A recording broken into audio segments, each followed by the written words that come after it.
why are you switching it up? Solid S tier, yeah. Yeah, no, this is fun. It's just Maeve. Don't hang on me like that. Thank you. Uh, it was yeah, like I really enjoyed it. Um, it the one thing it takes from the original movie is like the scene where we've got those people holding hostage in like the burger joint.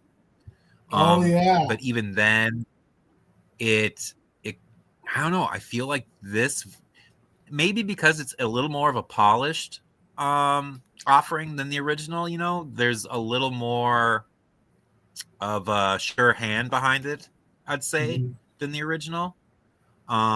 It's so good. It's so good. It's so fun. It's very aware of itself, so there's kind of a meta aspect to it with that. But yeah, I loved it. I loved it so much.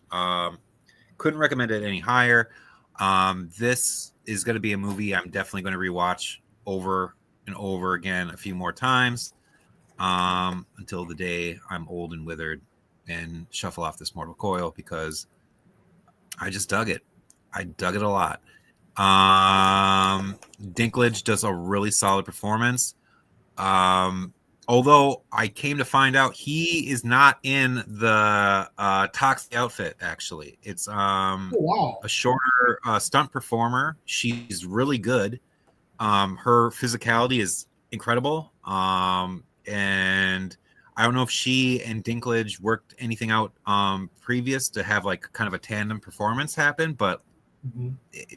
it was flawless. It was really good. You've also got I forgot to mention Jacob Tremblay in the mix. He's a very young actor. People might recognize him from like Before I Wake, which is a offering from oh my gosh, Mike Flanagan, the man. Mhm. And also another Mike Flanagan joint he was in where he very brief appearance but gave a stellar performance. Doctor Sleep as the baseball kid Oh, who oh is yeah. violently murdered. Yeah, he He's caused quite great. a ruckus on set with that performance as the Yeah, baseball yeah. boy. Because apparently people were the other actors were like freaked out by Yeah, like yeah, he how did such good a he good was job. doing to the point where they're like, "Are you okay?" And he's like, Yeah, "Oh yeah, that's a no." rough scene. That's a rough scene in the book, and it's a super rough scene in the film. It is, especially the director's cut, which adds like 3 more minutes of him like wailing in pain and Yeah, terror. yeah. But he nails it. And he's good in this. He plays the stepson of our hero Winston. They have actually a very sweet relationship going through it. Um, and yeah, like it's a fun time. So yeah, if you get a chance, go watch Toxic Avenger 2025. Okay, let's watch it. Sure. Joking. It was good. Really good. Really good. Really good. And I'm rambling, so now I'll pass it off to you, my friend. I'm going to pound through my F tiers since there's only three of them this year. The first one was the Oh, old ones. It's just American love trash. Love trash. It's just American love trash. love trash. It's it's from 2024. It was just bad. It's low budget. I mean, there's some ideas there, but it's just it's a low budget movie that doesn't manage to punch above its weight. I watched Operation Blood Hunt, which was 2024, a Thai American production. This one's like a Okay. Mystery Science Theater level trash. You know it's going to be bad when your primary big ticket selling point is Quentin Rampage Jackson as the lead Oh, actor. oh no. Yeah, it wants to be really bad, be like a mystical Dirty Dozen, and instead it's just Okay. poopy. It's just poopy. And then Okay. Was it 2002's. was Oh, it I'm fun sorry. though? What? Was it? Was What? it like now? You said this is like a MST3K sort of offering. So was it at Yeah, least that like level of bad. so bad there's fun? Oh yeah, yeah. Okay. It's you could sit and watch this with your buddies and get a huge laugh out of it because it does try to Perfect. take itself very seriously, and I can't take Quentin Jackson seriously at all. And the No. last one was a 2022 flick called Deer Camp '86. I Monster feel like was I've heard interesting. that. Yeah, Monster was interesting. The like visual of it that you get to see at the end of the flick is great. The movie is just terrible. It's like so wants to be a dude bro cabin in the woods folk horror movie, and it falls on its face miserably. It's just a try hard. The characters are annoying. Everyone's super punchable. Yeah, I was like, this sucks. So maybe for thee, but not for me.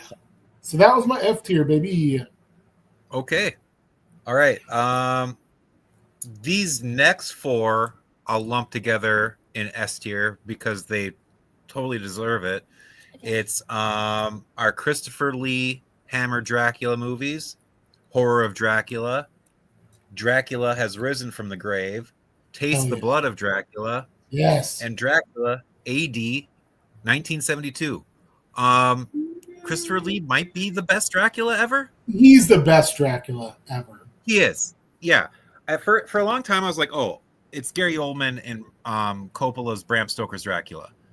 But upon really sitting down again and watching these, because I had seen a few of them before, but hadn't really like absorbed them, and giving them like the chance to like really breathe and like really invest my time in them, they are stellar. He has an amazingly seductive quality to him, while also bringing that like he's got that like stage theater like actor kind of like he just inhabits the screen. He owns the screen whenever he's on. He's menacing. He's also really smooth though, and like you're enticed by him.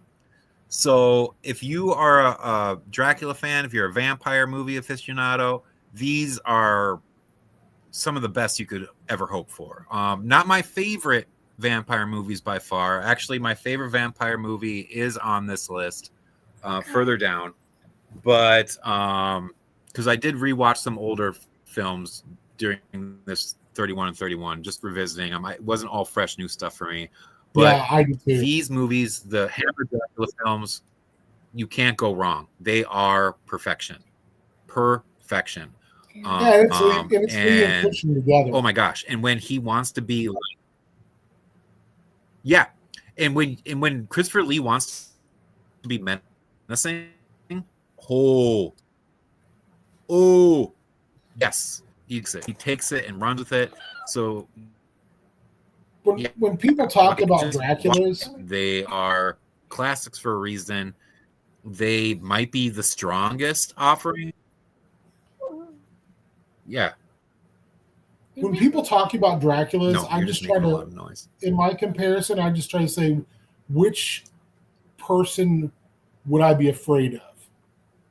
Like, I wouldn't be afraid of Gary Oldman, but like, I would be afraid of Christopher Lee. He's just so big, and when he turns it on, you're like, oh god. Yeah. There's just no one like him. Yeah. Oh god, like the menace he exudes is it's startling in some respects, just like oh shit, because he's very like suave. Yeah. You know, like the first time you see him, and then he just when he comes down the stairs, animalistic like, menace, and you're like, oh, you're fucked. It's no good. So, but yeah, so the Hammer Dracula films up there, S tier for me. Very good stuff. Very good stuff. C tier for me. Let me see. Bloody Axe Wound, 2024. Right. So what's next for you? C tier. Did I cut out? No, can you not hear me? Did I freeze up or something?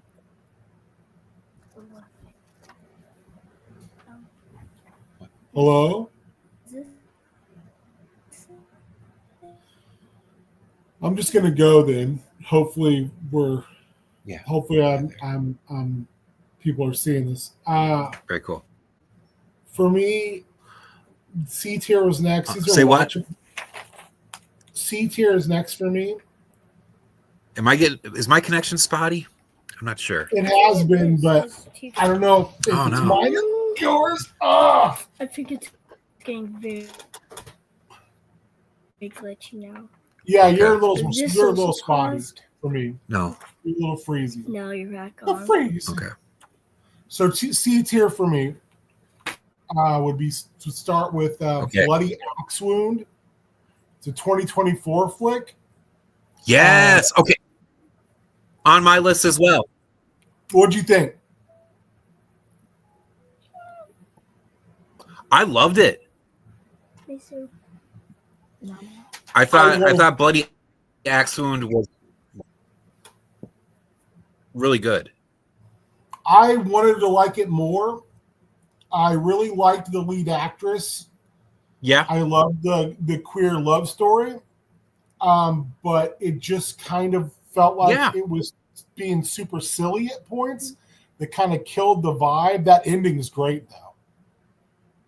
I think it was watchable, but I think it could have been a lot more. Okay for me. I didn't love it. Festival of the Dead.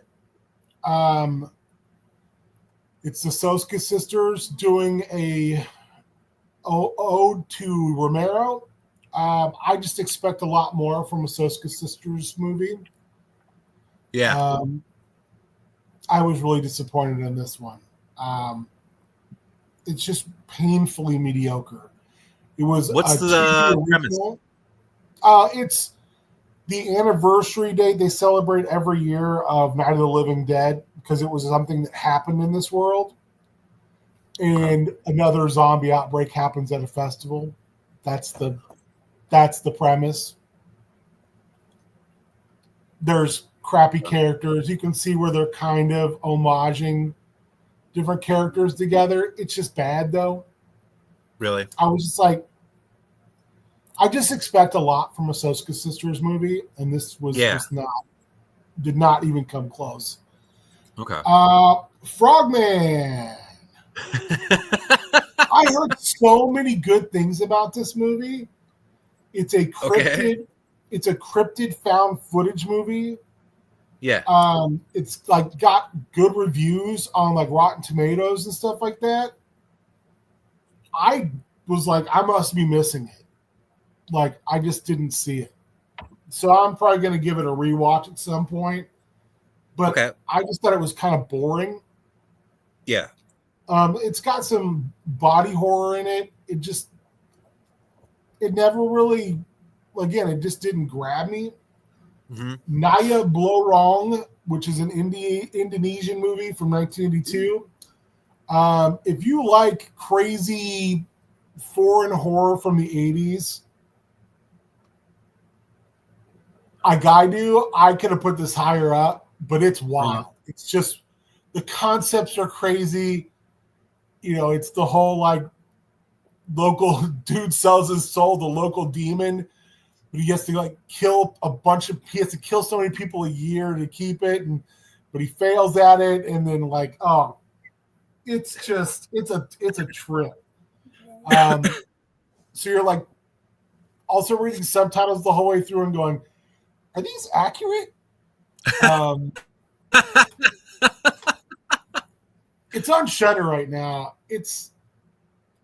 Those 80s Indonesian horror movies are all like wild. They are. I can't think of the one that's got the panalong in it with where the lady's head detaches and her guts. Yeah. Like that's a Panalangan, I think, is the mythical monster. Yeah, that she's... that's her, and like, aren't her like guts and stuff hanging? Yeah. Yeah, I That's know what an you're talking about. Yeah, that's an actual monster from folklore. The Unnameable Returns, 1992. I think this might be full moon, pre-full moon, so I can't think what the studio would be. This was a sequel, and they were really trying hard to kind of turn their version of Randolph Carter and his buddy Howard Lovecraft, these two college guys, into basically Sherlock Holmes and Watson of like Lovecraftian stuff. And the first one I think is okay. This one I was like, this was certainly on film. And the last one in my C tier is WNLF Halloween Special from 2013. This is another one where people were like, oh, you haven't seen this one? It's a found footage, like a weird little found footage movie that has almost analog horror vibes. You're watching a tape of this Halloween special from this TV station where one of the broadcasters does like a Geraldo-esque thing about a haunted house. There's a lot of build-up. Okay. And then like 15 minutes worth of crap hits the fan. The fake commercials during it are very, very bizarre and kind of fun, though. Because you're just basically watching a tape where someone taped this right off their local TV. That's the premise. Okay. It's like an old tape from the 80s. It's not terrible. It's got like a satanic panic thing going on, like religious fervor. So you're like, is this ghosts or is this Satanists or what is going on here? Then at the end you find out and you're like, oh, okay, that's fair. That was my C tier. Okay, fair. Nice. All right. Oh, okay. So my next movie down my list. This is a movie that I had seen when I was like 9. And at 9, this was the trippiest shit to watch, but it's Neil Jordan's The Company of Wolves. Yeah. As a 40-year-old, this movie fucking slaps. It's so fucking good. It's an adult fairy tale. Yeah. I don't know if I'm torn between if this is S tier or A, but it's up there. I don't think you can go wrong with either one. Yeah, it's so solid.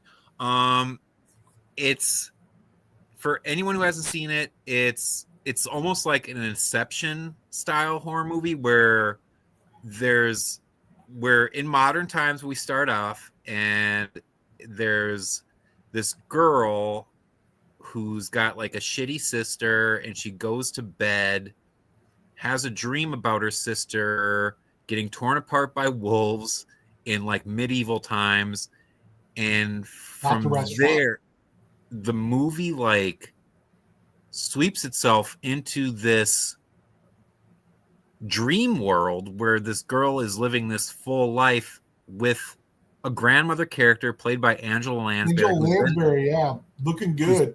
So good. And then she's telling her all these stories that have to do with like werewolf kind of like stuff. And it's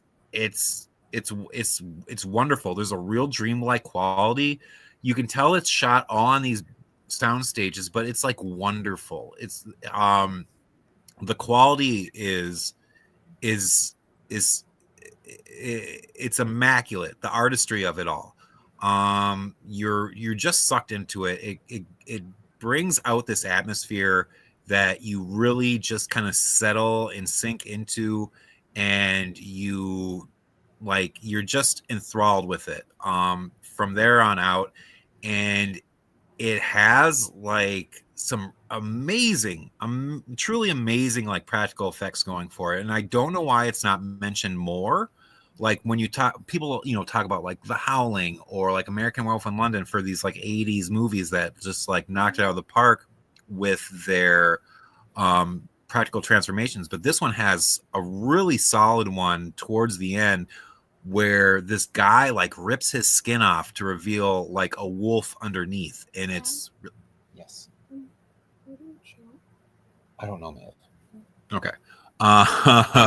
But yeah, like if you have not seen The Company of Wolves, check it out. It's worth it. It's really good. It's very dreamlike. It is. Yeah, it's very, that's the perfect way to describe this. You're in this like fever horror dream of a film. And the setup of it is very like you feel like you're in a Grimm's fairy tale, like watching it as it unfolds. And the acting across the board is really good. I'd say our lead actress, I think this is her first film she was ever in. She's good. She does her job well. You've also got like David Warner showing up as the dad and stuff like that. Angela Lansbury, Stephen Rea, who people might know from being the lead in The Crying Game, or like the really shitty vampire you want to fucking just murder in Interview with the Vampire. Once Brad Pitt's character of Louis meets up with Armand, and he gets like sliced in half by like a scythe. But yeah, no, like this movie, loved it. The first time I saw it, like I said, I was 9, and I don't think I was able to really comprehend like what, like I was really watching. So at the time I was just like, what is this? Like I was like, this is too weird for me. But now at this age, 40, I'm like, this is right in my wheelhouse. I loved it. I could easily see this being a stage play with how it was done, but also it works on film perfectly. So yeah, Company of Wolves, solid. Watch it, you'll love it. And if you don't, that's because there's a problem with you and you need to have that examined. So check yourself before you wreck yourself. And I'm going to jump into one more before I hand it back off to you. And that's going to be a newer offering called Restless. And I love this one. So this is a British film about this kind of put upon, I believe she's a nurse who gets a neighbor from hell next to her in these kind of like row houses. And this guy moves in and he's just partying all the time. The woman can't sleep, and all this tension builds until lines start being crossed. I don't want to give it away because it is such a new movie, but oh my God, it's so good. The actress, I can't remember what her name is. I've seen her in other stuff before. Usually she's playing kind of a cutesy little character. And in this, she is just this woman who is just pushed to the edge. And it's so satisfying. You could even maybe say this isn't like pure horror. It's maybe more of a thriller, like a psychological one. But I feel like it did its job. It had me completely invested. The neighbor is such a dick. You want to see him get his comeuppance. He totally does at the end. It's so glorious. But yeah, so Restless. Check that out. Loved it. I'd say it's A tier, not S tier, but it's definitely a primo watch. Nice. And I'll hand it back to you. Oh, by the way, Shudder just put up 3 Larry Fassender movies I've never seen. They just popped up on there yesterday. So I'm very intrigued to kind of catch up on some Fassender that I have not seen. 3 movies he directed. He's great. Yeah. He's a fantastic director, by the way. Very undersung, really I feel. Yeah, I like him as an actor too, but as a director, he does some interesting stuff. So my beer. Yeah. My, Also, go ahead. go for it. No, go. Oh, I was just gonna say, I was watching the Horror Geek the other day, and he in Fassbender showed up in one of his movies, and he's kind of the Sean Bean of horror, where if he shows up, he's gonna die. Yeah, I guess it's true. I watched that same one. Accurate. I can't remember what the movie was either, but yeah, he does. Oh, he was You're Next. Yeah. Oh, yes. Yeah, that's right. Yep. He dies in You're Next. Yeah. So my B tier is my B tier and A tier are kind of robust this year. So the first one is The Bloody Baron. It's a 1972 Italian movie. It's a Mario Bava. Ooh. I did a bunch of Bava this year, and this is probably the lowest of my Bavas. It's not bad. It's a bottom Bava. A sadistic baron returns from the dead to do sadistic baron stuff. Also, as I watched a bunch of these, I realized there's definitely sadistic guy returns from the dead or sadistic guy becomes vengeful ghost theme in a lot of these Italian movies that Bava did, especially the gothic horror ones. So yeah. The J Horror Virus from 2023. It's a documentary on J Horror. It's on Shudder. It was good. I don't know a lot about J Horror, so watching something that gave me some starting points, especially about the juxtaposition of those movies coming out in Asia and then being picked up very quickly by American studios, and how the best ones are the ones that stayed very, very, very true to the source material. And the further you get away from that, the worse the movies get. It was interesting. It was interesting. Yeah. I do recommend it. It doesn't overstay its welcome. It's like 96 minutes. It flies by. I wish it did a little bit more to talk about like why those movies kind of all popped at the same time. Like if there was just something in the cultural zeitgeist. Yeah. They did talk a lot about how that kind of ghostly woman, long hair, thing it's a cultural trope. So that was interesting. I think this was going to get a lot of ire, but this is just my feelings. Long Legs, 2024. I felt like by the time I got to watch it, I'd heard about how great it was from so many people and how mind-blowing it is. And I was like, this is it? What? Yeah, it was good. What? It just wasn't great. Like, I have another Osgood Perkins movie in my S tier that blew me away. Okay. This did not. It wasn't bad at all. What it is too. I think I know what your S tier is. You probably do. It was amazing. I agree. I liked it, but I was like waiting for something more. Okay. I thought the premise was interesting. Mm-hmm. Nick Cage was Nick Cage in a bunch of makeup, being weird, being a weirdo, doing weird shit. To me, this was a disappointment. Okay. Whereas the next movie in my B tier, I'd heard so many bad things about, and I thoroughly enjoyed, which was Hellboy: The Crooked Man.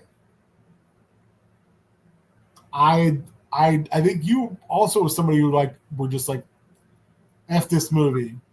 I wanted more out of that one. Yeah. So we're like flipped on this, where like I thought Long Legs was like that was my jam. It was a cat's meow for you. I remember you being super excited about it. Yeah. This one you were like, butt fart. There's good things to it, but I'm sorry, go ahead.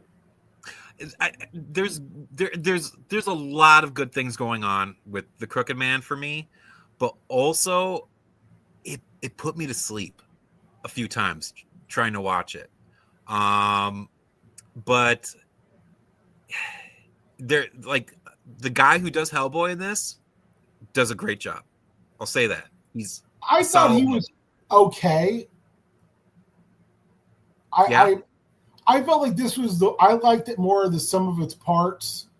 I thought the budget killed it. Yeah. I was like, oh man, you could tell it looked like a sci-fi movie at times. I wish they gave Tom Farrell a bit more to do. I like that character a lot because it's a riff on Manly Wade Wellman's Silver John character, and I really love those Silver John stories. It's not bad. Like, I think it's better than the David Harbour Hellboy movie. But I like that one a lot, though. Ooh. I really I do. think And I that know opening it's Baba a Yaga favorite of scene's a lot great. of people. I think the opening Baba Yaga scene's great. And after that, it just. But what really drags me into the Harbour one, I love the demon that keeps recurring, the little pigman guy. Yep. And the end, or close to the end, when just shit goes bonkers and all those demons start popping up, all those like really crazy like old one style demons, and they're just tearing through like London, I believe. Yeah. Ooh, baby, I loved it. Although Mila Jovovich, very forgettable. I just feel like that movie is very soulless. Fair, very fair. This one I felt had a lot of soul. It just had no legs, you know. Yeah, and I and feel like that one's got legs and no soul. Another critique I'd say for me of The Crooked Man is I wish they didn't rely so heavily on janky CGI. Yeah. But that's probably a budget thing more than anything. Yeah. Because it was yeah. Sci-fi movie. Yeah. CGI. Yeah. Better than The Asylum, but not a whole lot better. I think it would have been better service and practical effects because the stuff that the practical effects was great. I also thought that the snake coming out of her mouth and doing like the going back in thing was real creepy. It was the creepiest Hellboy movie by far. Fair. It had atmosphere to spare. It needed something more to really solidify it and really kick it into gear for me. But like I truly loved how folk horror this really was. Like it exuded folk horror, which that is Hellboy. That is really Hellboy. And you know, the Guillermo del Toro ones are fantastic. They truly are. That's, you know, Hellboy at a huge budget. And also you get kind of a grand fantasy feel with those as well. I think the first one you get Lovecraft, kind of action Lovecraft. Yeah. And the second one you get a very fairy tale stuff. And the second's my favorite. Second's great. I think Luke Goss is phenomenal. I don't know why he doesn't get more work. For real. Yeah, Why is Del Toro the only guy that's like throwing him a bone? It makes no sense to me because he kills it every time he shows up in a Del Toro film. Yeah. Always. Happy Death Day. I finally watched it. It's really fun. It's fun. I wish there was a bigger twist with the killer because I'm like, oh, you're kind of doing all these slasher tropes, and then the killer is like, oh, you've been telling us it's a killer the whole time. Yeah. Okay. What's the connection? It's just like, you're just the wrong person. It's very much like that killer's got a very Michael Myers, you know, oh, you're just the wrong person at the wrong time, you know. Yeah. If it wasn't you, it was going to be some other lady. Mm-hmm. Which I kind of wanted something different from that, just because everything else is so personal with the Groundhog Day style die over and over and over again. I really enjoyed the lead actress and the lead actor. I had great chemistry. Great chemistry. great chemistry, and a ton of it's just yeah, like a lot. It's a really really fun movie, and I don't know why they don't mind that Groundhog Day kind of thing more with horror, because I feel like there's so much you could do with that. I would, but yeah, like Happy Death Day 2, like they are so fun. And I think they're very aware of what they're doing, which really helps too.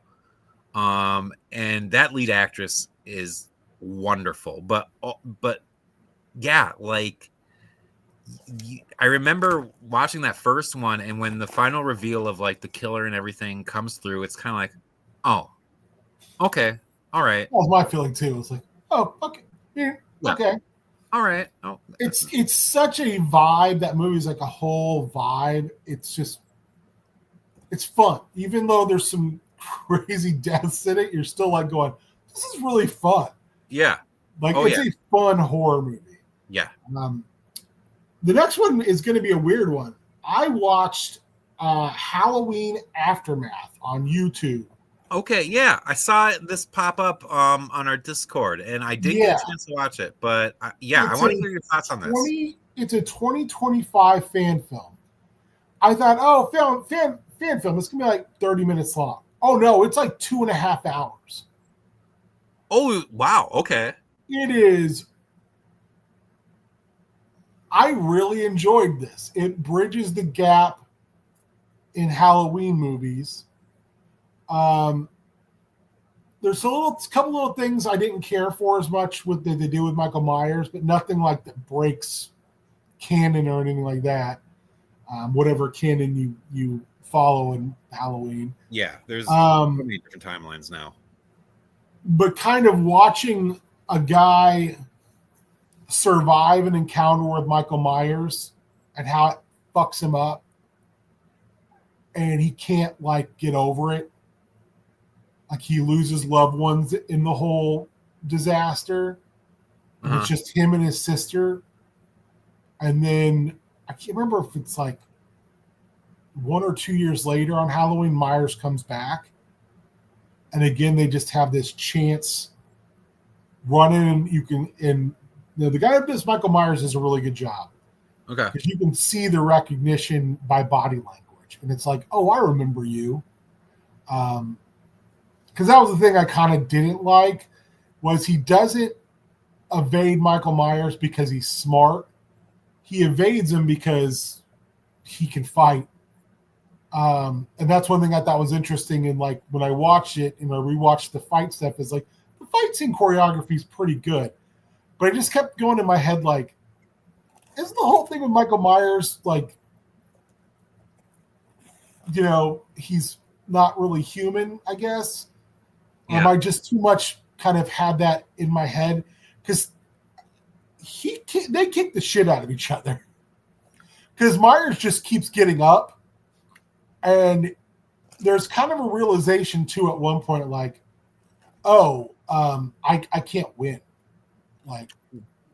And you're going to be shocked by the characters they kill. Because, man, the body count in these is, whoo. Yeah. And characters you go, this is, they're not going to kill this character. Yeah. They're going to get away. No, they do not. And they are dispatched in horrible fashion. It is, I very much enjoyed this.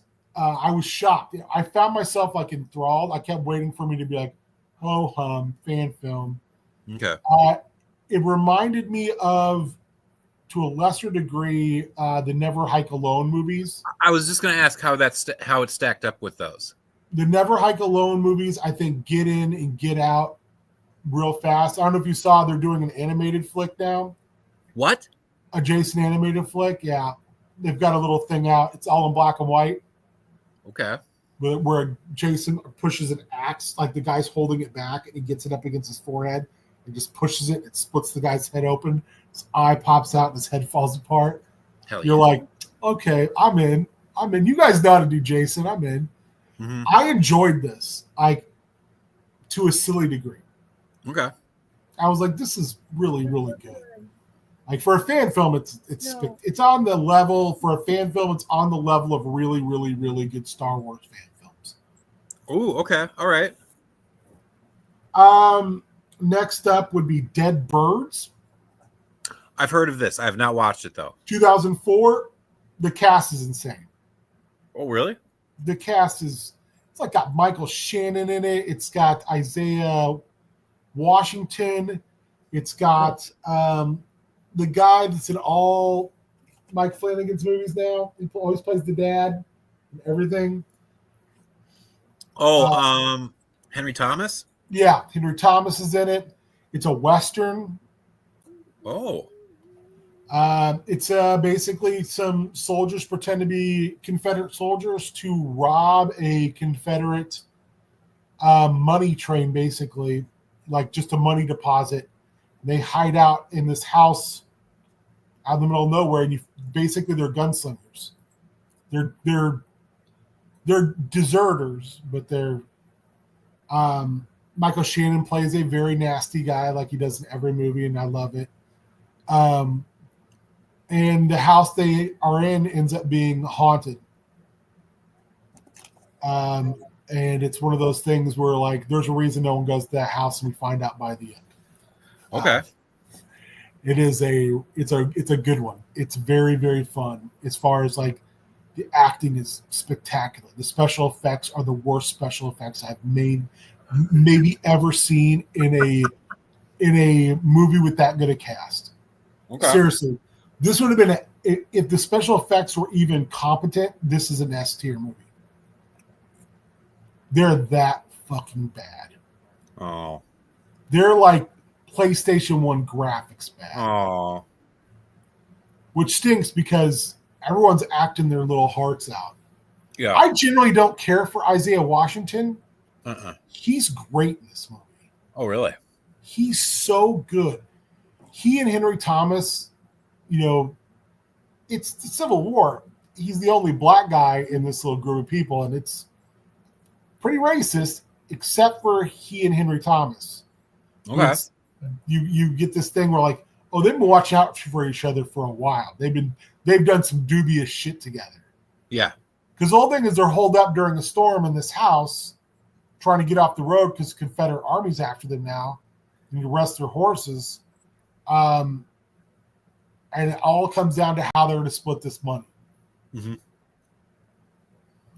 And people start to get real shady about splitting this money. Okay. Yeah. Like inner tension starts. Yeah. Okay. All right. Oh, it's percolating quick. I can't remember who the heavy is. There's a chunky guy in the movie, and he's a character actor. He's in a bunch of stuff, and he's also very good in this. He's been in like a bunch of Tarantino stuff, and he's a bigger guy, kind of a bulkier guy, but he's basically Michael Shannon's muscle. Because Michael Shannon runs his mouth like nonstop. And I'm going to turn it over to you. I got 3 more left in my B tier. Okay. All right. Here we go. Controversial pick of the year. Gremlins 2. S tier. How was that controversial? Again, Christopher Lee. That bumps you up a tier no matter what. It's unless you were Howling 2. Oh, well, Howling 2 because I'd put it up there. He wears those awesome sunglasses in that one scene. It's got Red Brown in it, who automatically bumps it down a tier. No, that's fair. That's really fair. Although it does have Sybil Danning's in that movie, and yes. They did the thing at the end where they show her pull her boobs out like 1,000 times in a row. Just because they were trying to make her mad. Yeah, apparently she didn't want to do pretty gross extra nudity scenes, so the director's like, "Fuck you," and put that little bit in at the end credits where it's just her flashing her boobs constantly. And I guess at the premiere, because she had no idea about this, she left the theater in tears. So. Thank you, scumbag director of The Howling 2. I hope that guy never got work again. What a creep. What a douche. But yeah, Gremlins 2 Huge. it's the best Gremlins movie. It's people might be like Gremlins 1. Come on, it's an instant classic. Gremlins 2 it's the a more live fun of the two. action Warner Brothers cartoon with a real mean streak, and also So Warner Brothers cartoon. yeah, okay, yeah, no, fair. With it's such a middle finger to the studio as well, where it's like Joe Dante is just like, fuck you, I'm gonna do what I want. I'm Joe Like, Dante. I talk like this. I'm Joe Dante. I'm Joe This is Dante. gonna be, yeah, I'm not gonna give you a cookie cut sequel. This is gonna be my thing. Is there gonna be a gremlin that turns into like a weird bat creature that flies through a wall and makes the Batman symbol? Fuck yeah, there is. Is there gonna be a gremlin with big old titties that gets all up in the grill of Robert Picardo? Yeah. Are they gonna like make it at the end? Yeah. It's it's just a wonderful movie. I think that the first Gremlins is a better horror movie. Mm-hmm. The second Gremlins is more buck wild fun. It is. There's a real downer part in Gremlins. There's a couple like real downer things in Gremlins when you get old and you watch it and you're like, oh God. Yeah. Like that's horrible. Mm-hmm. Was it Phoebe Cates tells the story about her dad? Yeah. And you're like, oh man. Why she doesn't like Christmas.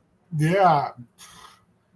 But in the second one, it's just like Joe Dante doing this the whole movie and laughing like crazy.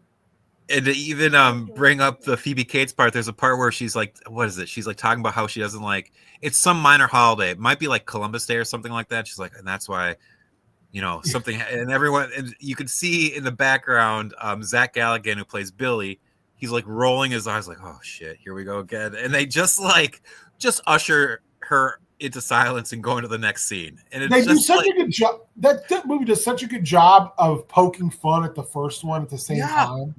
Yeah, it's so good. But then also as fun and madcap as it is, with like just all the wild gremlins going on. You got Hulk Hogan breaking the fourth wall to go after the Gremsters. Which I bet you off camera he was calling them some type of racial slur. Oh, easy. I'm sure he did. I'm sure he invented some new things that no one wants to hear. There's also like the evil gremlin in that one who's not the stand-in for Stripe. When he goes like into that like the whole spider thing and like what's her face gets she was like the baddie in 16 Candles. Yeah. When she gets caught in the spider web, legit scary stuff going on there. And also a much scarier design overall for a gremlin, that guy. But yeah, it's such a good movie. I rewatched it with my kids. And it's just it's fun horror.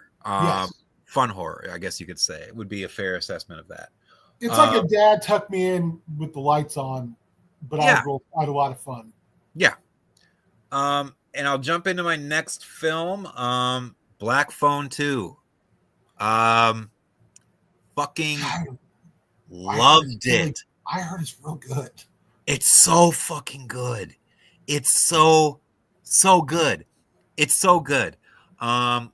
My girlfriend and I went to go see this. She's a big horror person, and it was, oh my God. It's such a different movie than the first one, and it works completely. It's so spooky and supernatural. Ethan Hawke is used sparingly, but when he does show up, it's so good. It focuses more on the sister this time around than the main actor from the first one, and it works. It just works. Like if they wanted to make the Grabber like a new Freddy Krueger type, they totally could. I would love to see more. I really do. But if they ended it at this story at this one, it'd be just a perfect cap to this entire story. But it's a completely different beast, and it just fires on all cylinders. You are just immediately sucked into this story. You see the origins of Ethan Hawke's character, the Grabber, how it ties into this broken family even more than you ever suspected. And it's just so good. It's just so good in so many unexpected ways. And I don't want to spoil anymore because it is so brand spanking new. But if you like Black Phone, I would say go watch Black Phone 2. Because it's great. It was wonderful. If not for weapons, I'd say this was my favorite horror movie of the year. It's and Ethan Hawke, my God, like, I'm just so glad that he's getting so many of these more like kind of diverse roles. Like he said, like once he turned 40, it was a blessing because like I'm getting uglier and now they won't cast me as the pretty boy anymore and I get to do all these other more interesting things. And he really is. He's getting to like just really flex his muscles as an actor in all these interesting ways. And the way they delve into his character in this is so good. And again, used sparingly, but when he shows up, so effective. The more supernatural aspect and focus of this movie is so fun. And there's some legit, like, really creepy scenes that happen where it's just like, oh, fuck, that's good. That's so ingenious.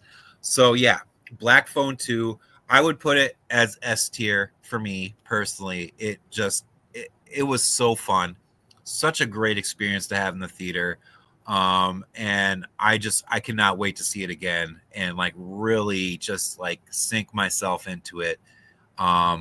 It's just wonderful. It's a wonderful movie. Scott Derrickson, the guy behind the first Black Phone, Sinister, the first Doctor Strange film from Marvel. He and Robert J. Cargill. Yeah, like just he knows what he's doing. He knows what he's doing, and he's getting the most out of it. Also, like a shout out to Joe Hill for creating this whole burgeoning franchise. Joe Hill being the son of Stephen King, guy writer in his own right. Yeah. What an amazing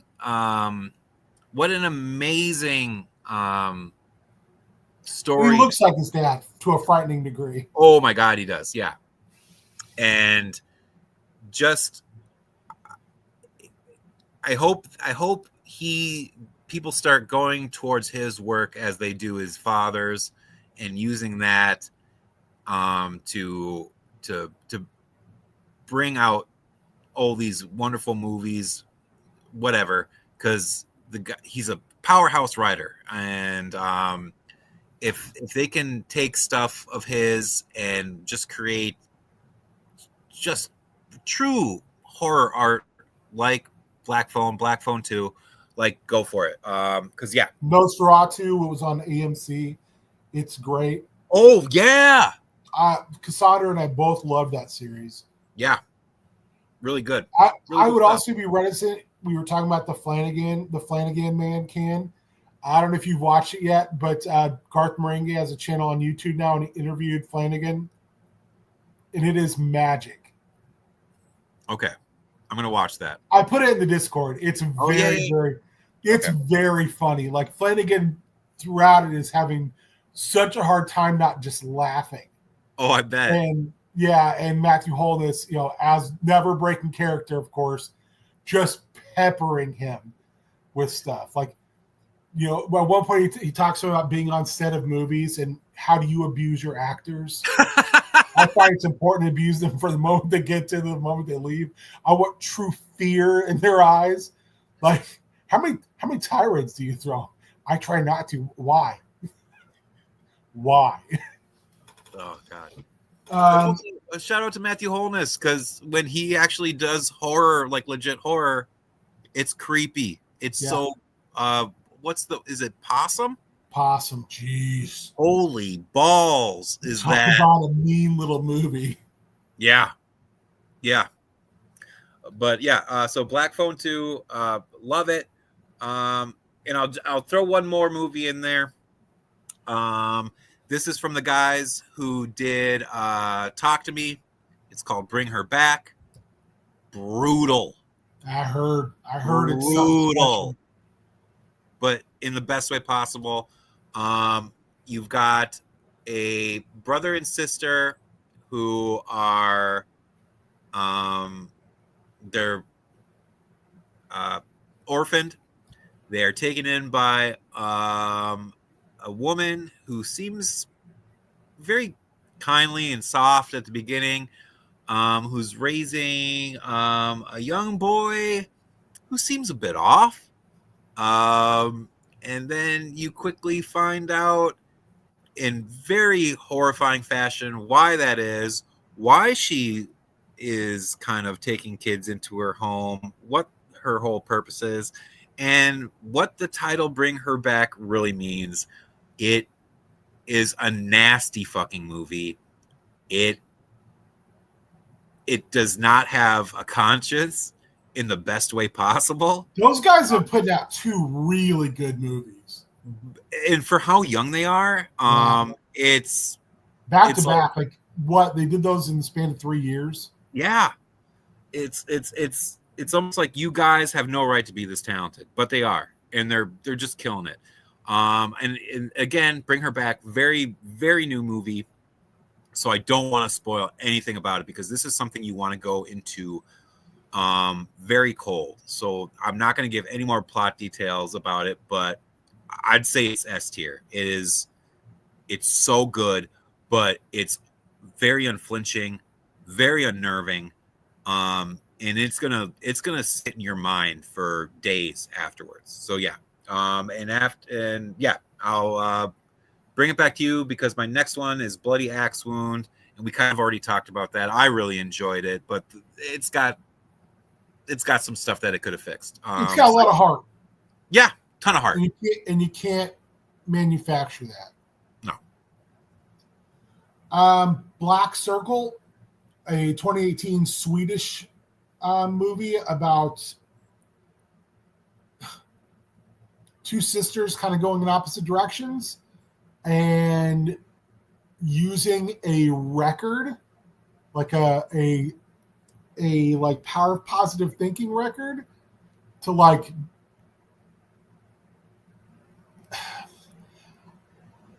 all I can say is watch it. It is okay. It is the most interesting way of like doing a intellectual pseudoscience ghost movie,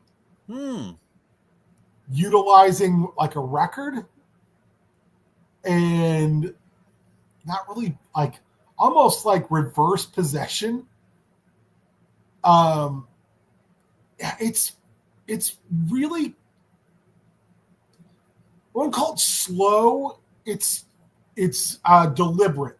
It's deliberate. Slow burn? It's not even slow burn. It's just like you're trying to figure out where they're going. It's a very talky movie at points. Like let me tell you what's going on. But it works here because the premise is so interesting. Okay. Like I found myself just going, oh, okay. I've heard of this. Would you compare it maybe vibe-wise to like A Dark Song? No. Oh, okay. It's got a much cleaner, like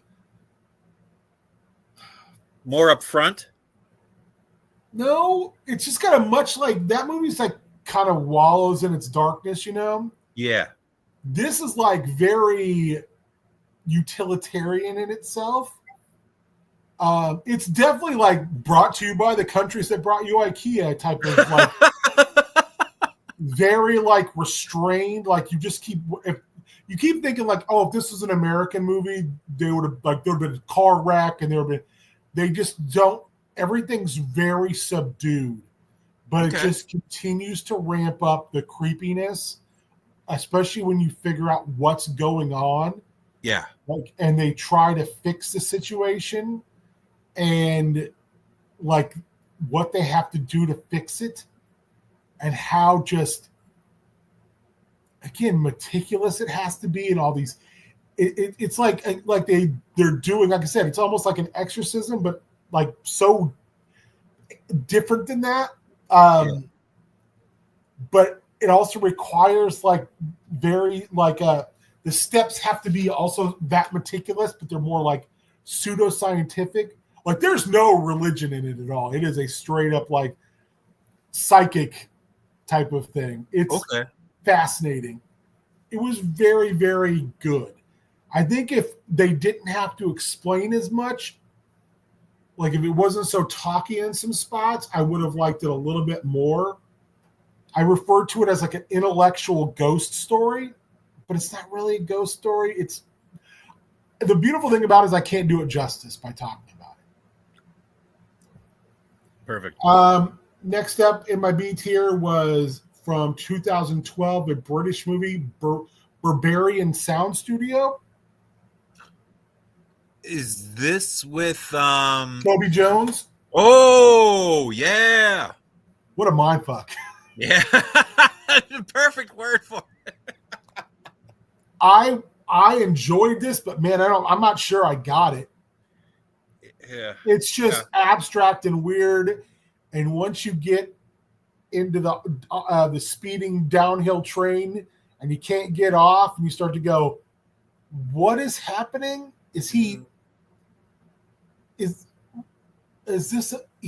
the movie? There's no blood in it. No. There's no murder in it that you are aware of. There's a lot of shadiness going on that feels like there's some murder going on. It's about a British sound studio guy they bring in to be the head of the sound studio in an Italian giallo movie in the late 70s. And everything seems hunky-dory when he gets there. And it slowly gets nastier and nastier as the people in the company, besides the guy who did the movie, and it's not a horror movie. This is an art movie, as he says repeatedly, way too intensely. It's just, there's a creepiness to this movie. And Toby Jones is he good in this. Yeah. Like he is the linchpin that holds this movie together, and he doesn't just hold it together. He like puts it on his shoulders. Yes. It's almost a one-man show. Yeah, it's not. I think a lot of it's because so many people around him are speaking a different language, and they're not letting him in on what's being said. Oh.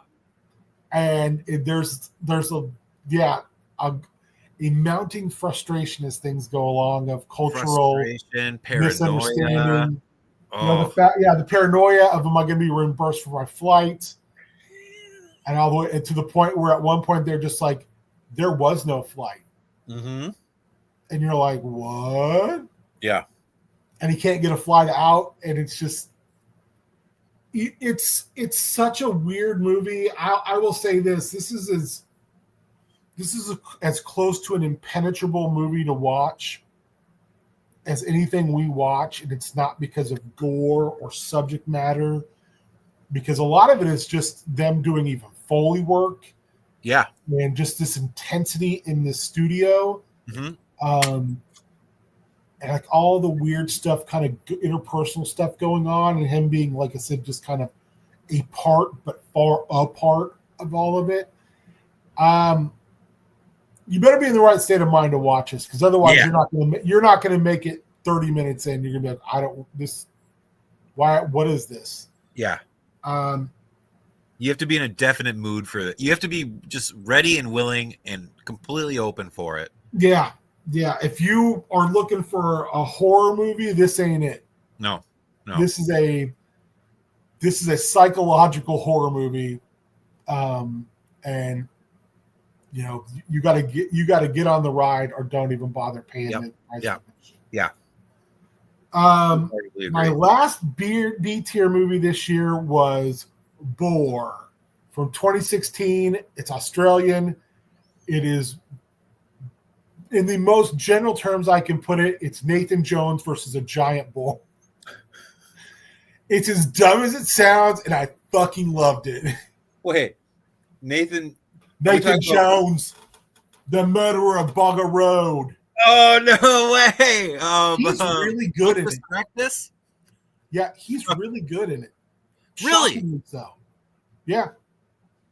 He's I like had a baby brother, and he was Yeah, he is like a bit. He doesn't come in until about the end of the end of the first third of the movie, and he's like the main mom's character's big brother. Okay. And but he's good? Yeah, he's completely I don't know why I scary. say that with a question mark, because like he was amazing in Fury Road. Yeah. He's very scary and then all of a sudden very personable. Like, it's the scary part is his act. Like, he will say things and just go, I'm just fucking with you. You get it, right? But don't ever do that or I will break your hips type of thing. But he's also like super overprotective of his family, of his nieces and his niece and nephew and his sister. So yeah, when it goes down between him and a giant boar, you're just like, what is this? Hell yeah. I enjoyed it. Watch it on, because I love Aussie horror. I believe it's on Tubi. Ooh, it's a big dumb monster movie. I love it. And the boar is split between practical effects and CGI, and the CG is just kind of practical stuff's really good. The nice thing is they just don't show the boar enough like close up in CGI to make it look bad. Okay. And you'll see it coming though. Oh Lord, he coming. He coming. But yeah, it's a dumb monster movie, and I very much enjoyed it. He was very charming in it because he looks like a psychopath. Yes. He is like the ultimate like mean big brother to all people who would potentially be suitors to sister and nephew or a niece. But yeah, he was very fun in it. It scratched an itch I didn't know I had. It's like I was like, this movie's so dumb, and I was like, I really liked it. I should not like this movie as much as I do. It's dumb. Yeah. Oh, by the way, I don't know if you saw Creep Tapes season 2 comes out in like so excited. 8 days. 8 days? 14th of November. I don't know if you saw the trailer. That trailer is wild. I did watch the trailer because you posted in the Discord, right? I mean, you should come over. Yeah, I'm kind of in the middle of something. I bet the police will be interested in what you're doing. Oh God! Like, is that maybe like the best ongoing series right now in horror? I was watching him talk about it. He said we're uncancelable. It costs nothing to make this. Oh, for sure. And we can keep making them as long as me and my brother and the other guys involved keep coming up with weird ideas. Yeah, people want to be on with this to do it because it's fun. Yeah, and I got season 1 on Blu-ray, and listening to the commentary, he's like, "Oh yeah, it's like me, my brother, and like one cameraman." It's just like, what the fuck? What? Like, and what they're able to pull off is just, God. That character is so fun. It's so fun. He is the postmodern perfect slasher. Yeah, absolutely. Oh man, so excited. That was my B tier. All right. I will go into some more of mine. My number 12 movie on my list is Good Boy. Not the Good Boy where people are wearing a dog suit, but this is a dog who sees ghosts. I heard Very that's great. good. It's really good. I don't know if it's S or A. It's between those two for sure. But it's really good. I don't want to go into specifics because it is a fresh, brand spanking new movie just recently in theaters. But it's a spooky ghost movie told from a dog's perspective, and it works. It really, really works. Somebody I find their opinion I find their opinion very sorry. I take their opinion very highly. Was like, yeah, if you're a pet lover, this is gonna be a hard movie for you. Yeah. Oh yeah. Yeah. They're like, out of all the movies I watched this year, this is the one that got closest to breaking me. Yeah. No. Very fair. That's 100% accurate assessment. Yeah, but if you read that, hey bud, you read like it's a ghost movie and the dog is the star. It doesn't sound like it should work on paper. It doesn't sound like it should work in execution. It does 100%, and it's so fresh. It's so innovative. It needs to be seen, and like, thank God it was made because it is such a breath of fresh air for horror as a whole. Like, when you think so many things have been exhausted and you're kind of seeing just variations of the same, along comes a movie like Good Boy, and you're just like, oh, this is completely original, and I love it. So yeah, you know what? And upon saying that out loud, S tier. Let's throw it up there. It was that Nothing good. like it. Nothing else. Nothing. I can't think of anything else like it. And it was done with just expert craftsmanship across the board. My next one, 28 years later.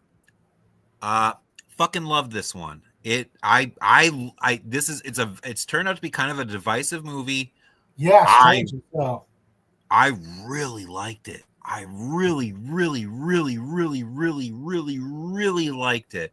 I want to put a ring on its finger. I liked it so much. I want to take it home so it can meet my parents. I liked it so much. I want to take it out to dinner. I want to take it out to a nice seafood dinner, but I will call it again. Unlike Dorothy Mantooth. So, like, yeah, no. The actors are all hitting it in stride. It's all so good. It evolves the story of the infected from 28 days and 28 weeks into such an interesting place. We start to see variations of the infected, which is really interesting.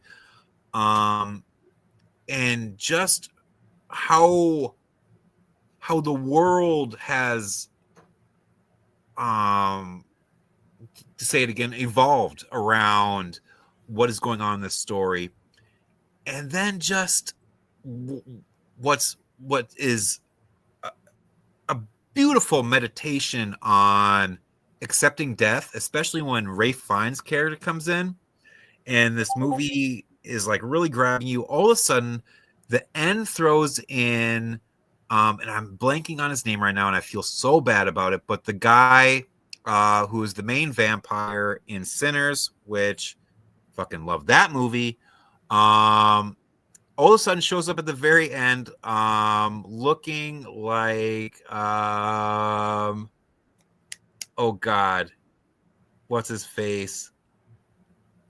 That evil pedophile from Britain. Oh, Seville. Yes. And all of a sudden, this weird cult of Seville-looking people show up, and they start doing like Power Ranger karate shit.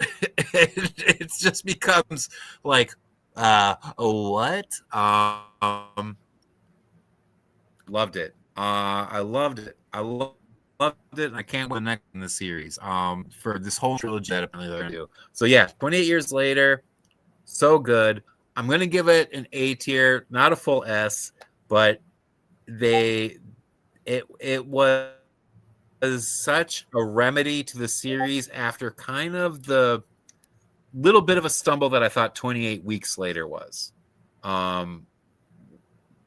Not because there's anything necessarily wrong with 28 Weeks Later, but I don't think that they were in the same vein as 28 Days Later. It's a different movie. And this one feels like more of a direct sequel to that.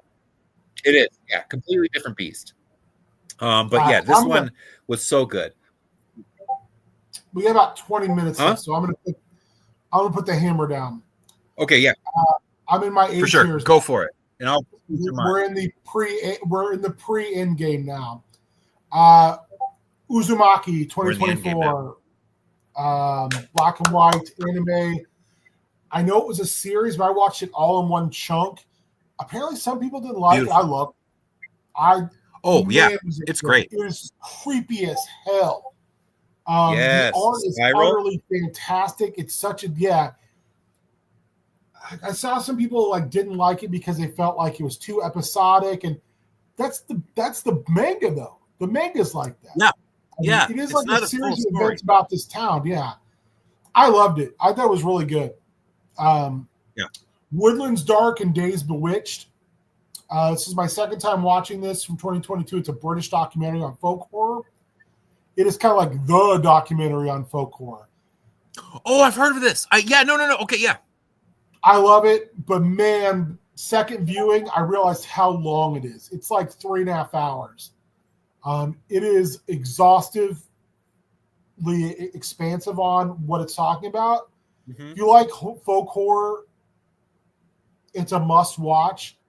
But as someone who's rewatching it, I realized, man, I don't know if I need to rewatch this a third time. It's real long. Yeah. Next up would be 1952's Finnish classic, The White Reindeer. Oh, it's a must-see. Okay. It's a Criterion Collection movie. I believe it's on Tubi right now. Premise is simple. A child is born. They're said it might be cursed. She grows up, and she marries. Her husband's away all the time, and she tries to enact a ritual to be the most to be desired by any man that sees her. And the thing she has to do is she has to kill the first thing that she sees after doing the ritual, and it's a white reindeer. And it goes from there. It's very much kind of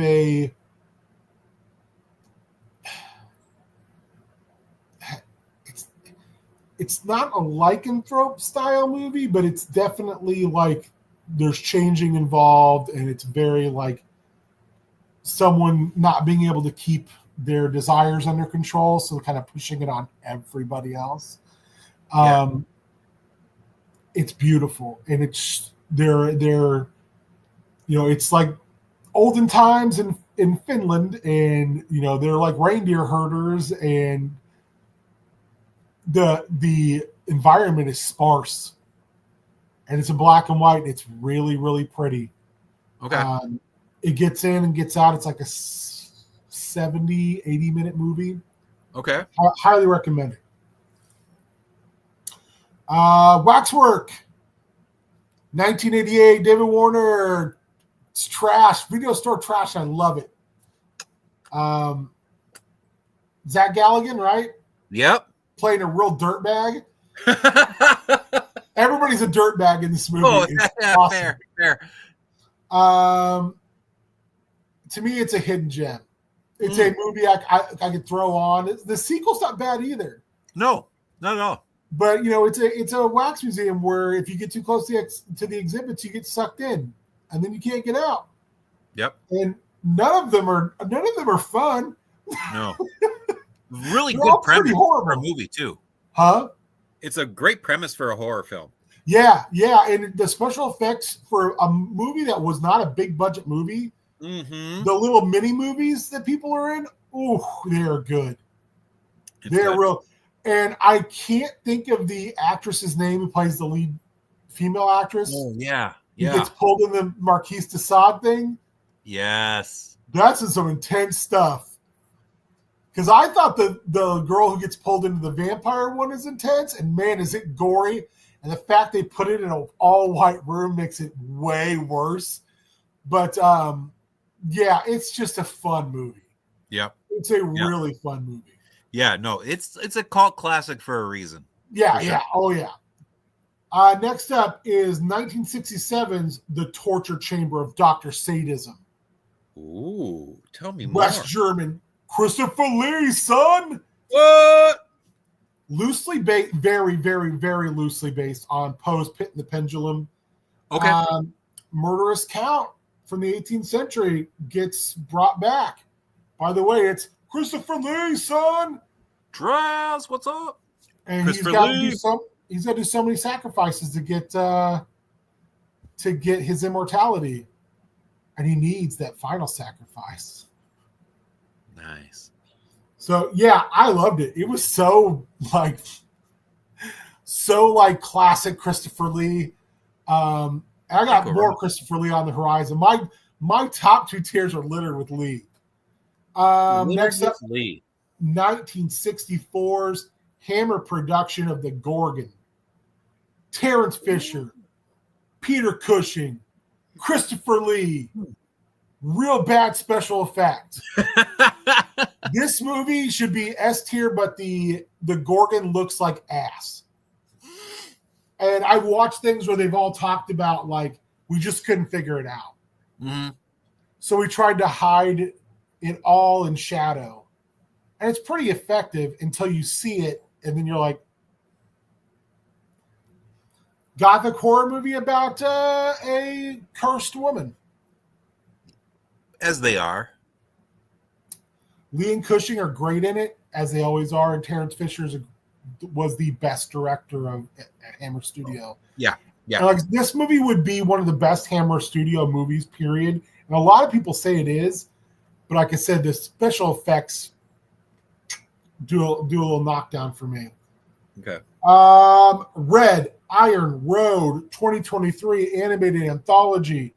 Apparently, you can watch it as a series. I watched it all at once. It's only like 7 little mini episodes inside the movie. Uh-huh. The first episode inside it is the family of the Vordelak, which I'm pretty sure I've shown everybody I know on YouTube, is one of the best horror shorts I've ever seen. It's funny. It's freaky. The animation's great. The ending is one of the funniest little things I've seen in a cartoon in a long time. I loved it. I would give it A tier for that segment alone, but the rest of the segments are pretty good. Okay. There's one that's done in this real weird animated style. It's called The Undertaker. That's like it's a very, very fun little, like, they're all based on different European folk tales.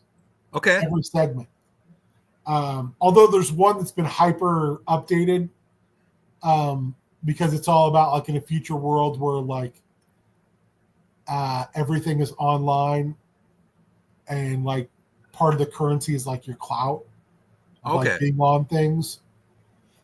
Next up, first movie I watched of the season, rite of passage for me, going back and staring it in the eye, 1978's Magic.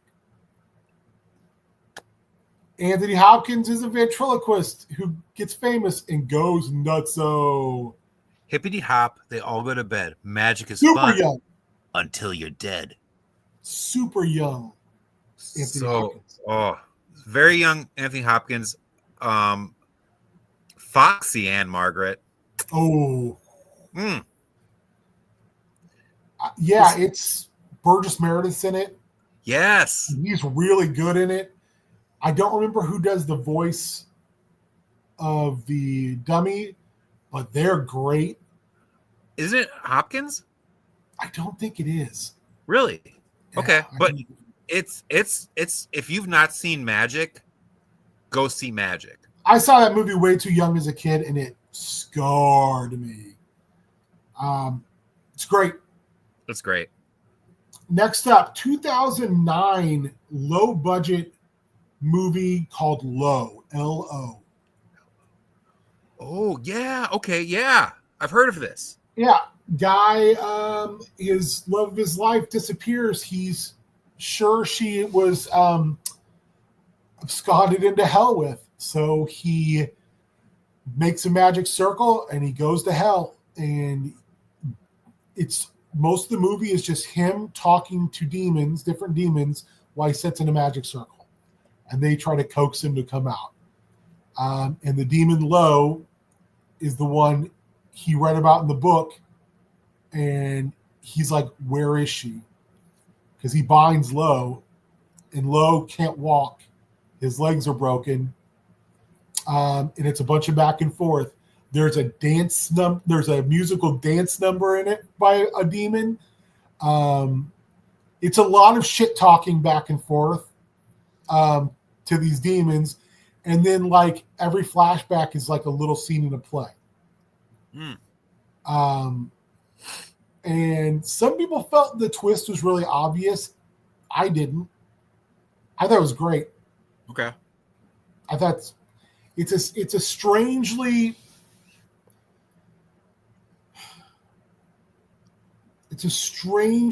stage play, darkly whimsical, romantic movie. Okay. Because he's willing to give him everything to get her back. Yeah. And it's kind of this entire thing in hell is like him trying to force these demons to give her back, and then being like, she ain't worth it. And him being like, yeah, she is. I really liked it. I was shocked how much I enjoyed it. Next up, another little dark secret I love. It's 1985's Toby Hooper's clusterfuck. Life Force. Fucking love I that adore movie. this movie. I made Doug watch this movie with me, Yeah. and he was like, I really like that movie. I was like, it's crazy. It's a crazy movie. It's great. People explode. There's like Matilda. Is it Matilda May? Matilda May. Is naked like 90% of the movie. Yeah. The special effects are wild. Very good. It has maybe the best like apocalyptic breakdown in the middle of a major metropolitan area ever put on film, in my opinion.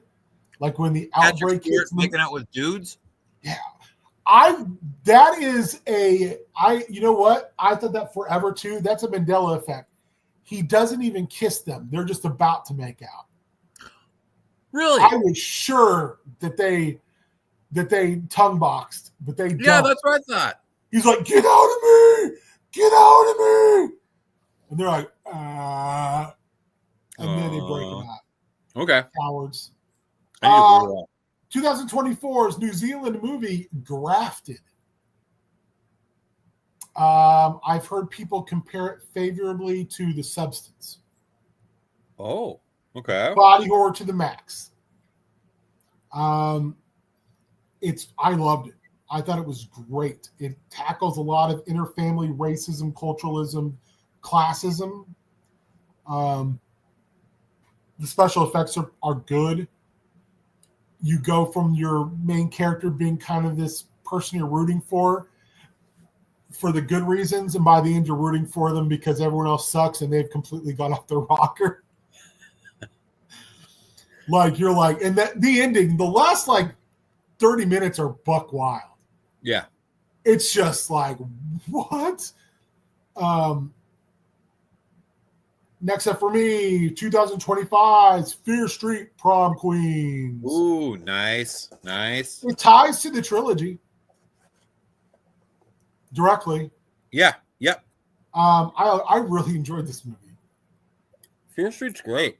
Yeah, I hope they keep making them.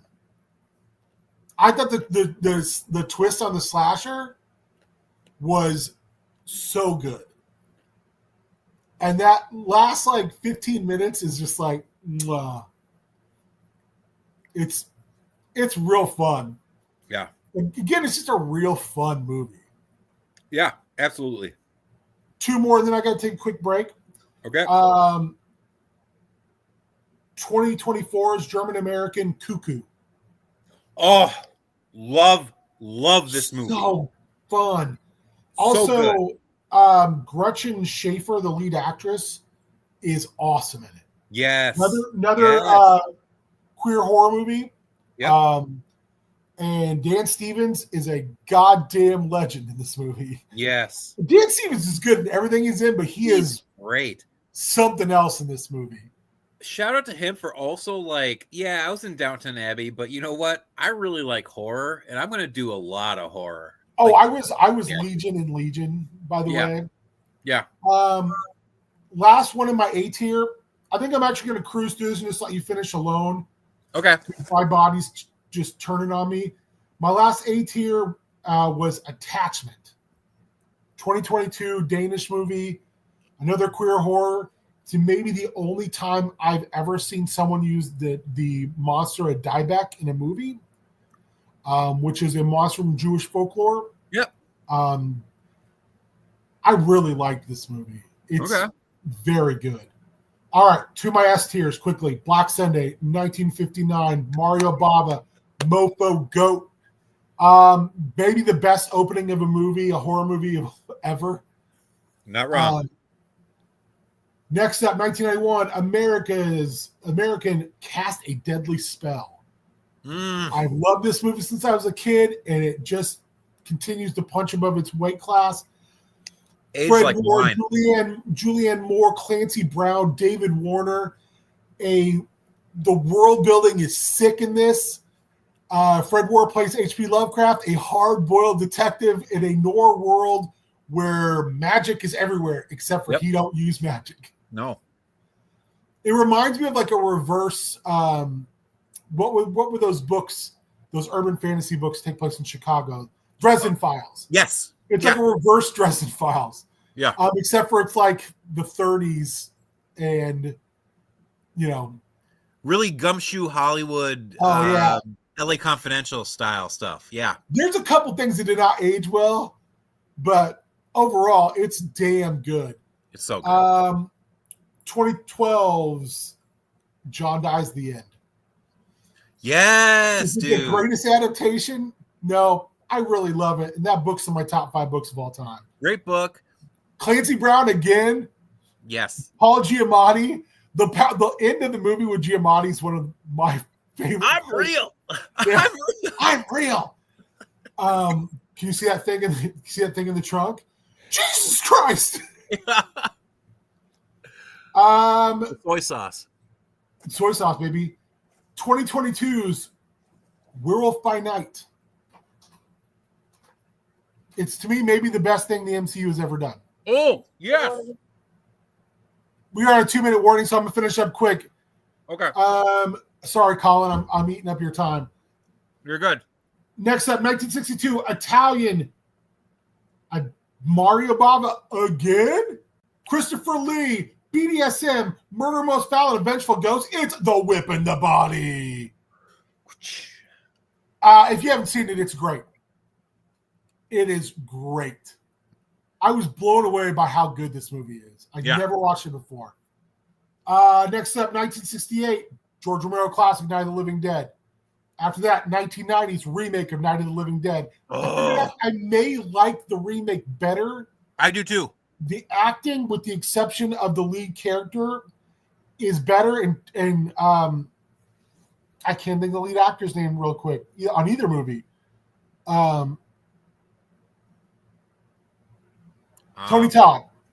Tony Todd's great, but I like the guy in the original a little bit more as Ben. Oh, God. I can't think of his name. But everything else about that. Dwayne something. Dwayne Jones. Yes. Dwayne Jones' like calm, detached demeanor is so good. But man, Savini he killed it. I wish he would have made more movies. For real. Last but not least for me, and I'm sorry I'm bogarting time. We good. got to get off. 2025's Osgood Perkins, The Monkey. Fuck yeah, dude. Hey, do you want another movie that's a metaphor for grief? Neither did I, but guess what? Do you want one with insane kills, with a crazy premise, and that you will laugh really hard at when you shouldn't be laughing? Yes. Also, Osgood Perkins as the uncle is hilarious. He's hilarious. Yes. Yeah. That movie is like, this movie is like, hey, let's make a funny version of the Babadook. For real. Yeah. Oh God. I love it. All right. I got to go for multiple reasons, and we got to get off so next crew can get on. Yeah. Surgery is on the 24th. So 17 days. We're almost out of the woods. Yeah, dude. 4 to 6 week recovery. Yeah. If things go well, they don't expect it to go well, but we're going to do it anyway, and fuck it, we'll do it live. We'll do it live. All right. Donate to Extra Life. Yeah. I love you all, Colin. You can't see it, but I'm hugging you from afar. Big hugs. All right. Bye. Bye. I'm going to go through a quick rundown of my stuff real quick before I jump off. Put them in the Discord too, so I know what they are. Okay. All right. Here we go. Lady in White. Makes me cry every time. Beautiful movie. If you've never seen Lady in White, watch Lady in White. The Uninvited. My girlfriend told me to watch this. I wish she hadn't. Strangers, Chapter 1. Why would you remake The Strangers? It's perfect as it is. Needful Things. As an adaptation, fucking sucks. But Max von Sydow's awesome on it. Weapons. Best movie I've seen all year. Seriously, best movie I've seen all year. Zach Kreger, doing the Lord's work. Love you, Zach Kreger. You're great. Near Dark. Best vampire movie I've ever seen in my entire life. You've got Lance Henriksen. You've got Bill Paxton. Bill Paxton steals the show. It's beautiful, beautiful, beautiful, beautiful movie. Before I Wake. Mike Flanagan film. You got Tom Jane in it, other actors. It's great, really good, about grief. It's wonderful. Watch it. The Rule of Jenny Penn. You've got what's his name? Oh my God, I'm blanking on the actor. He was in Third Rock from the Sun. John Lithgow, playing an unhinged dude who's hanging out, terrorizing people in a nursing home, and he's got a little puppet doll, and he makes people lick its asshole. What more do you need? Immaculate. This was really, really, really, really good. If you're a Catholic, it's going to hit you hard. If you're not a Catholic, it'll hit you hard too. Watch it. Oculus. Mike Flanagan joined as well. Way better than it has any need to be. Any right, it's fantastic. Watch it. Until Dawn. I can see how people might like this. As a fan of the Until Dawn video game, I felt it was lacking, but as the movie has a lot of fun points to it, but it could have been more cohesive for me. The Descent Part 2. How do you fail so spectacularly after making a great movie as The Descent Part 1? I don't know, but they did. Fuck this movie. Hell House LLC 2 sucked. Hell House LLC 3 sucked. Hell House LLC 1 very good. The Strangers Chapter 2. I want to say it sucked, but I had such a good time watching this in the theater, laughing my ass off at the absurdity of it all. I still repeat the line, I'm going to teach the boars to do a lot of things. Wonderful. Sinister from Scott Derrickson, Ethan Hawke.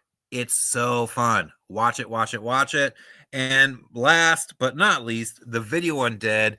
It's a really cheesy, fun B movie. A lot of fun. Zombies come out of a TV. Good times. Great oldies. Cool 108. All right, everybody. That's it for me. Thank you so much for tuning in to the Spoop Troop 31 and 31. stay tuned. We're going to be doing some Sea of Thieves. I'm going to be jumping into that if there's room for me. My man Warrior will be doing it, and it's going to be a good time for all. So please stay tuned. If you like what you're seeing, please donate. It's for a good cause. Hit that QR code if you want to know where to go for it. And yeah, stay spoopy, everybody. Goodbye. Bye.